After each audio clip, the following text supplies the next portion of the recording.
dreadful forces on earth, international communism. It is more than 100 years old. Only in the last 20 years has communism become an important factor in the thinking and planning of the American public. Today, international communism is a focal point in America's plans for the future.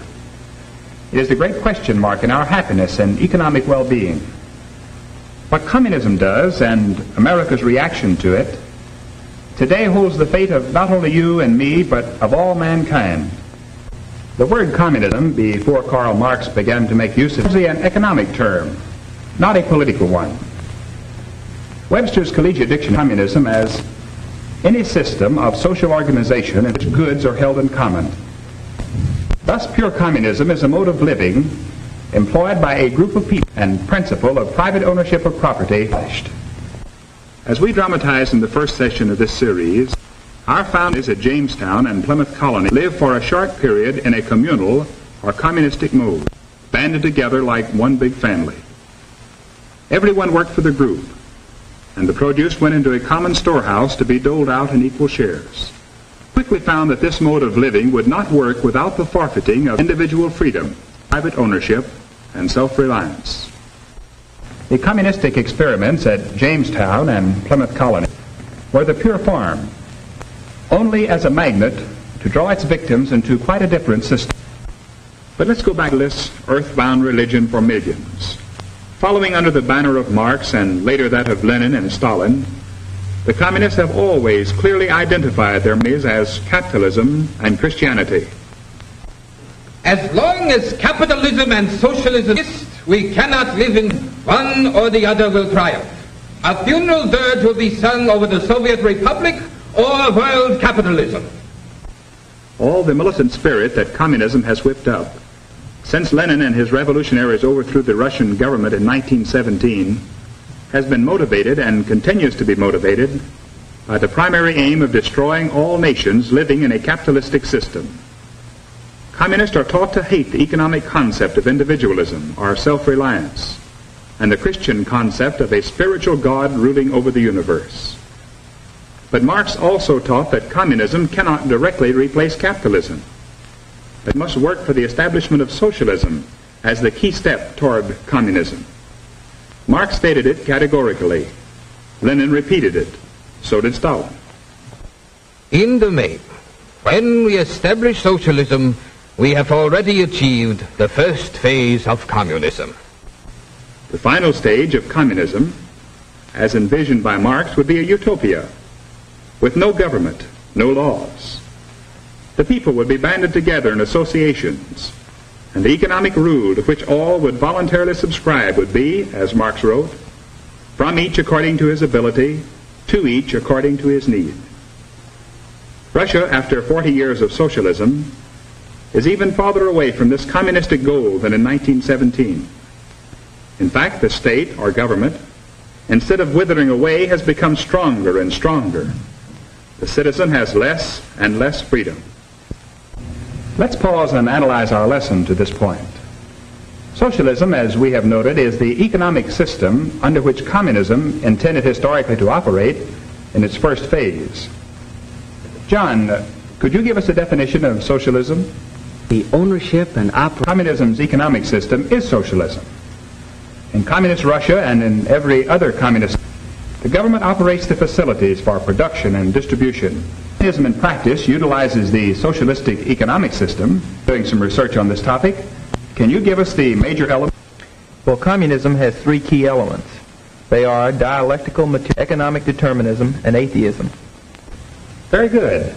Now let's take them one at a time. Masses, individual man is insignificant. The individual must be subordinated to collective man. This, then, is the manner in which dialectical materialism views man. The change theory of dialectical man, when applied to society, is destroyed through a revolution of the wage earners. And in its place with Marx, his followers learned that in most nations, especially in modern times, the workers could not be incited to revolt. So they have plotted, and in many instances achieved, the destruction of capitalism through evolution, a bit-by-bit infiltration, with first the establishment of socialism. England, France, Italy are all good examples. The present socialism of these countries was inspired by Marx, and communists have been in the vanguard of the developments. This has been the pattern throughout Europe and England. It is the pattern the communists have blueprinted for America. Thus does Marxian theory give way to Marxian realism. The Red Army and the communist fifth columns are the instruments which international communism is using to bolster the fraudulent theory of dialectical materialism. The fifth columns subvert and weaken the strong. The army takes over the weak nations. The second element in the philosophy of communism is economic determinism. Jane, can you give us a brief statement of that theory? Their theory holds that the development of society is determined by material factors, particularly economic conditions. The personality of an individual, so the communists say, is created by environment, especially the economic system in which he lives. Yes, they say that heredity is a negligible factor. Almost everything is governed and molded by the economic system. No individual is responsible for his own words, thoughts, character, or actions. All this, say the economic environment in which man lives. They hold that capitalism brings out the worst in men, and that for the sake of the whole society, capitalism must give way to a collectivistic system in which the individual's personality can be reshaped in the communist mold. And then the last of the three basic elements of communism. When we go to the very core of communist philosophy, we find atheism.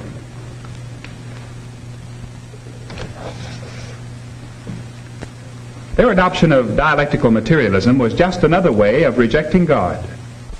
Religion, the communists say, performs two functions. First, the ruling class uses it to keep the people contented with their lot. Second, the people's exploitation of capitalism. Having dispensed with God, the communists subordinate morality to the interest of their war on capitalism. Whatever the struggle requires is good, they say, whether it be mass murder, torture, human slavery, or any of the other hideous crimes that now have been convincingly proved against the communists. In this drawing on the front, and the Soviets' 5-year plan represented by the V. In this communist drawing, workmen are shown dumping religion from a wheelbarrow, while another workman breaks up a church bell. We should now have a better understanding of the three basic elements in communism: dialectical materialism, economic determinism, and atheism. Before we leave this subject, let us measure the strength of international communism. On an October day in 1917, world communism could count only 40,000 dedicated adherents. These are hard-bitten revolutionaries who, under Lenin's leadership, seized control of the government of Russia. This was a generation ago. By 1940, enslaved 200 people. By 1955, they held in slavery nearly 900 million people, and that's about 40% of the population of the earth. A special committee of the United States Senate has reported that there are 5 million highly trained communists working secretly as fifth columnists in the 60 nations outside the Iron Curtain. Many thousands are alive, wielding great influence, affecting the thinking and the actions of loyal Americans. Writing in the American magazine, J. Edgar Hoover, director of the FBI, said, "From coast to coast, hardcore Rebs continue to use every available technique, ruse, and artifice to capture the minds and control the behavior of loyal Americans. And in a limitable number of cases, they are successful in doing so." I am hopeful that after this exposition of communism, each of you will agree that it is in the interest of Christianity, and even your self-preservation, that we know this evil force bent on world domination, and dedicate ourselves to resisting its growth. Next week we shall examine our own system, capitalism. But for now, class dismissed. The The American Adventure Series is a production of the National Education Program, Circa, Arkansas. Dr. George Essen, director. Dr. Clifton L. Gaines, Jr. was our instructor. This is a continuing series based on the unique political and economic system which has made America great. Watch for the next presentation of The American Adventure.